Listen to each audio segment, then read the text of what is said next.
کہ آپ دوستوں نے بہت شاندار طریقے سے جو صحافتی سرحدیں ہیں اس کی حفاظت کرتے ہوئے آپ نے شاندار رپورٹنگ کی. آپ نے ثابت کیا کہ آپ کو، اور اگر ہندوستان کی میڈیا کا موازنہ کیا جائے تو آپ نے بہت شاندار طریقے سے اپنی ذمہ داریاں ادا کی.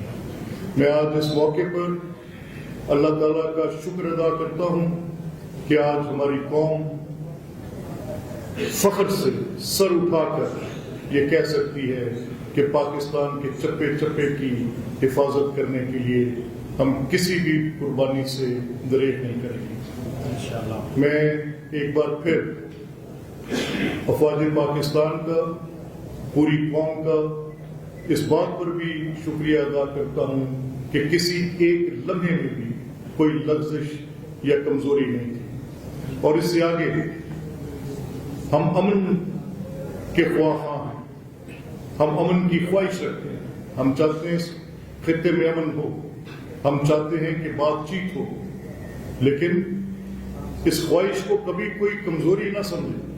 اور یہ ہم نے پہلے بھی ثابت کیا ہے، اور خدا نخواستہ اگر کسی لمحے کسی کو کوئی مہم جوئی کا شوق ہوا تو یہ اس کو معلوم ہے کہ کس طرح کا جواب پھر چند لمحوں میں ہی آتا ہے.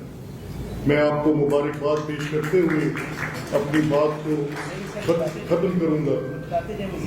اب میں اپنی آپ سے اس بات کو ختم کرنے سے پہلے میں یہ ضرور کہنا چاہوں گا کہ اس وقت آج پاکستان نے جو مطالبہ کیا ہے اس میں کمپوزٹ ڈائیلاگ کا مطالبہ کیا.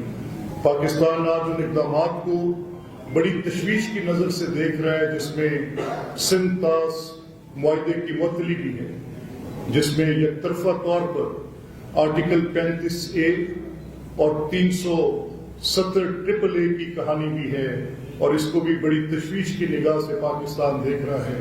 یہ دونوں مسائل، جن میں کشمیر کا مسئلہ، جن میں سندھ طاس معاہدے کا مسئلہ، یہ بین الاقوامی قوانین کے تحت طے پانے والی چیزیں ہیں.